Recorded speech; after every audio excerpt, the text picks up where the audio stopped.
Hello, everybody. It's Alex Ihama, the Executive Director at the Canadian Congress on Inclusive Diversity and Workplace Equity.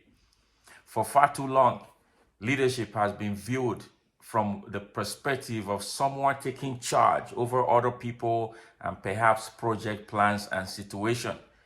The concept of leadership has been considered strictly from the people's point of view, which is obvious and instrumental to the effectiveness of leadership. However, it's oblivious to the other aspects of leadership that are critically important as well, which includes creating an enabling environment for leadership to thrive.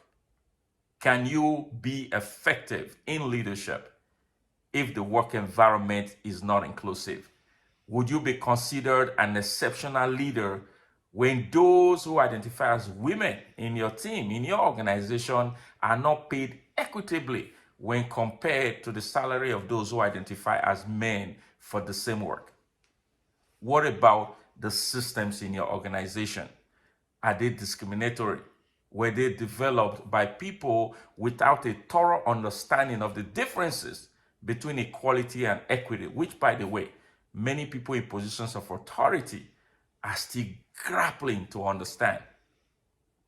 Is possessing people's skills truly enough for anyone to be an effective leader today? Is possessing people's skill truly enough to effectively inform, constantly inspire, and sustainably influence other people without you having a deeper understanding of yourself, a deeper level of self-awareness, and ensuring the availability of non-discriminatory systems?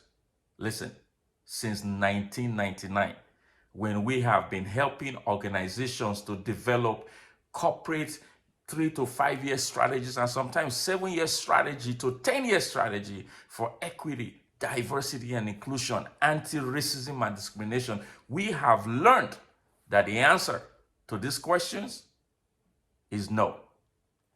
We have been engaged from coast to coast to coast across Canada and globally by organizations, community corporations, academic institutions, and arms of the government to scrutinize policies and identify and eliminate the cues and the clues of racism and discrimination, and to develop a 3 to 5 year curriculum to facilitate the transformation of the mentality of their leaders and also to build a cohesive corporate culture. Over these decades, my friend, we have learned and continue to teach that for leadership to be effective and inclusive, there must be intentional effort on the part of those in position of authority to achieve equity, not just in people's skills, but more so in 4 quadrants. Now, a quadrant is an equal part of the 4 sections that make up a circle. The quadrant is as critical as the remaining 3 quadrants. So no one quadrant is more important than the other. And therefore, when the circle represents a concept as complex as inclusive leadership, the quadrant is required for wholeness and for completeness. So what are the 4 quadrants? The 4 quadrants we will be teaching at our Inclusive Leadership Transformational Program. Quadrant number 1 is self-awareness. Under self-awareness, we will talk about the concept of awareness. Awareness of both your natural prejudicial tendencies, awareness of your default state, of perhaps your unconscious bias. And then, of course, we'll talk about acknowledgement, authenticity, and appreciation. How, as someone in position of authority, you have to have a higher level of appreciation for the current state of things in the community and in the world. Appreciation for your people, appreciation for social justice situations. Quadrant number 2, we'll be teaching about people management with the objective of achieving diversity. Quadrant number 1 focuses on inclusion. Self-awareness focuses on inclusion. And quadrant number 2, people empowerment, it focuses on diversity. Under that, we'll talk about, the kind of curriculum an organization must build to empower their people, to educate their people, to engage their people, and to encourage their people. We are in such a time as this where this is super critical. Quadrant number 3 is cohesive culture. Cohesive culture is quadrant number 3, and the objective of quadrant number 3 is equity. In this quadrant, we talk about flexibility, accountability, sustainability, and unity. The fact for leadership to be effective, those in positions of authority must learn how to be flexible. For the fundamental difference between equality and equity is flexibility. Quadrant number 4, non-discriminatory systems. You will be amazed. You will be amazed at how many systems we have seen in organizations that are discriminatory. I'm not even talking people now. I'm talking about system, HR system, productivity system, technology that were built with the predominant narrative in mind, technology that was built by those with the Eurocentric values, which, as one employee told us in the survey, when I went through the assessment program in our HR system, I went home and cried.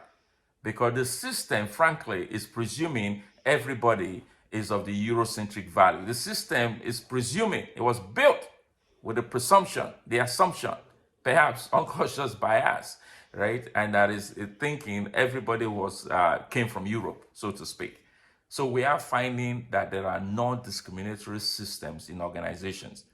So these are the 4 quadrants we'll be looking at. Quadrant number 1 is self-awareness that will help to achieve inclusion. Quadrant number 2, which is people empowerment, which will be focused on achieving diversity. And quadrant number 3, which is cohesive culture, how to build a cohesive corporate culture, which will be focused on achieving equity. And quadrant number 4, which is non-discriminatory system with the objective of achieving belonging in the organization. Under quadrant number 4, we'll be looking at policies, how to review policies from a gender-neutral perspective, right? How to be conscious of these policies, the processes, the technologies, and the strategies, frankly, to ensure that they are equitable. And until they are equitable, people will not feel belonged in your organization. In the inclusive leadership transformational program, we're also looking at the 5 behavioral competencies of inclusive leadership. We'll be looking at how inclusive leaders think. We'll be looking at the benefit of inclusive leadership and connect inclusive leadership to profitable growth, connect inclusive leadership to service excellence, connect inclusive leadership not just to corporate cohesive culture, but to strategic partnership and to the impact on the community that you serve. So I urge you right now, go to universityofdiversity.ca, universityofdiversity.ca, which is offered through the Canadian Congress on Inclusive Diversity and Workplace Equity. Register for Inclusive Leadership Transformational Program. On that same platform, you will find another course, the Advanced Certificate in Equity, Diversity, Inclusion, Anti-Racism and Discrimination. Advanced Certificate, which goes beyond what most organizations have taught their employees or what perhaps some have read on the internet. It takes you to a deeper dimension, a deeper understanding of racism, the racialization of humanity and other aspects of racism, even the horns and the halos effect, how we think naturally, right? What we perceive naturally, our natural prejudicial tendencies. And of course, we also have a course on indigenous education and enlightenment and many other courses there. Over 200 hours of diversity content, microaggression, right? How to question your self-assumption.